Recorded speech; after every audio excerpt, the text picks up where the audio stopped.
This video is brought to you by Dr. Kristen R. Bromley's Guitar Method Book Series and Online Music Academy. Hi, I'm Dr. Kristen Bromley. Welcome to my online academy. It's so great to have you joining me here in these online lessons. In this video, I'm going to go over the Gadd9 chord. In the last video that's part of this lesson series, we learned the C add9 and B add9 as well as E minor add9. So we're just continuing on learning some of these add9 chords, which are really cool, especially these major add9 chords. Super fun sound. And then the minor add9 chords are great as well. Little tension there that can be super fun in certain situations.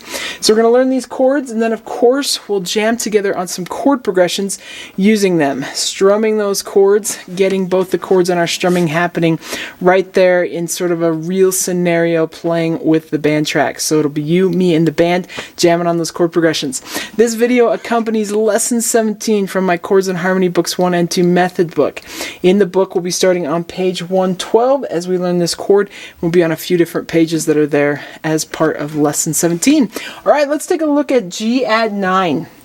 With this one, we've got a slight adaptation happening from our normal G chord, and as we've learned in the previous video, we're adding the ninth or the second step of the scale to the chord. So it's a major chord with the ninth added. So we're going to stick our index finger at that second fret on the third string, and then we're going to stick our middle finger at the third fret on the sixth string, and we're going to stick our ring finger, or you could use your pinky if you wanted to, all the way up there on the third fret of the top string. We're not going to play the fifth string, so that means our middle finger is going to have to collapse on it to mute it, but the fourth string and the second string are played open. So pretty cool sound when you get that happening and you just strum it, get kind of comfortable with it. In the first progression that we're going to jam together on using this chord, we'll be in 3/4 time, just using our standard down, down, up, down, up, down, down, up, down. So once you've found how to play the chord, you can just work it there with that strumming pattern getting warmed up.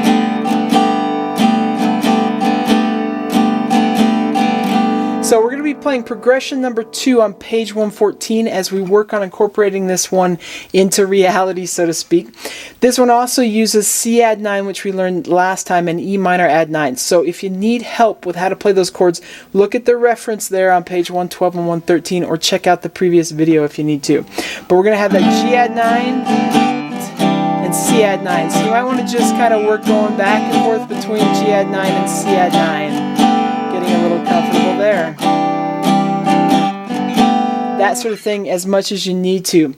Also, you can play right along with the track, just worrying about the left hand and not strumming in the right hand at all. You can worry about just the strumming by muting those strings, and then you can try putting the two together. But let's go ahead and play this with number 2. Use this with number 2, so we'll jam on this song together. Number 2 there on page 114. It'll happen at a slower tempo and then a faster tempo. So let's go ahead and play it.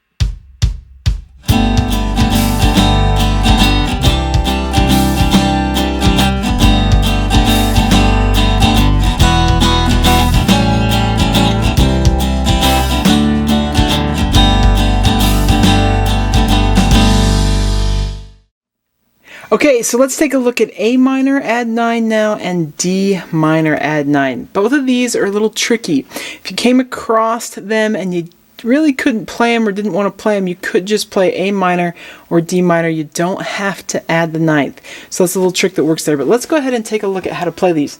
So what is going to happen with A minor to A minor add9 is that what would normally be here at the second fret on the third string is going to go 2 frets higher up to add that ninth in there.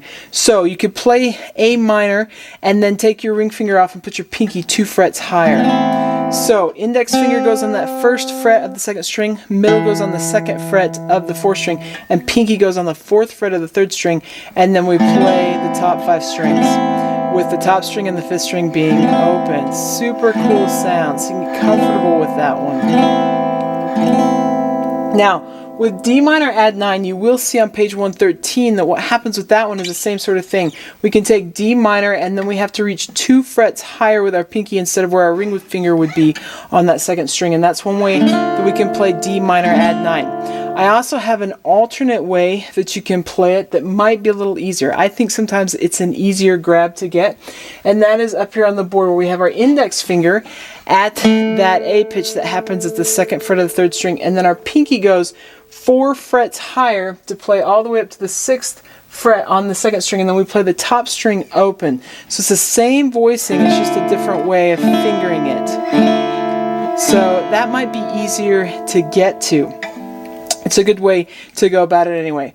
Now we're going to be using down, down, up, down, up, down, up, which is a familiar strumming pattern with one of these that we're going to be playing with, number 5. So if you want to go and just work each one of those with that strumming pattern, you can hear what a beautiful sound that is.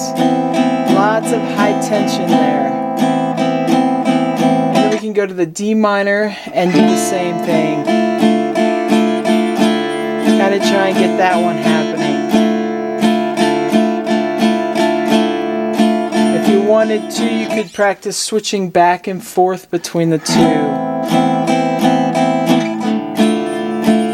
That's kind of tricky, so just be gentle with yourself as you do that. Okay, so we're going to be playing songs 4 and 5 on pages 114 and 115.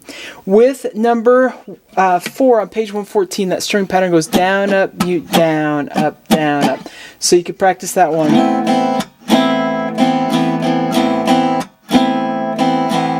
And then with number 5, we're going to use that down, down, up, down, up, down, up. They're going to happen at 2 different tempos, first a slower tempo and then a faster tempo. If you come across chords that are less familiar, maybe the E minor add 9, for example, you can see those references there on page 112 and 113. For other chords that we've played before that you don't remember, like say D7, there is that chord reference chart towards the back of the book, or you can look earlier in the book. But let's go ahead and play these 2 chord progressions together.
Okay, awesome. I hope you're having fun with this. In the next video, we're going to work on add9 and add9, and we're going to learn a new voicing for E7. So, great things to come. Of course, we'll jam on some more chord progressions, and it's going to be great.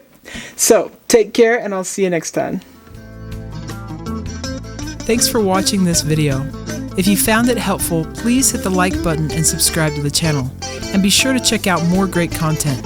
You can find more information about me and my products at KristenBromley.com. Take care.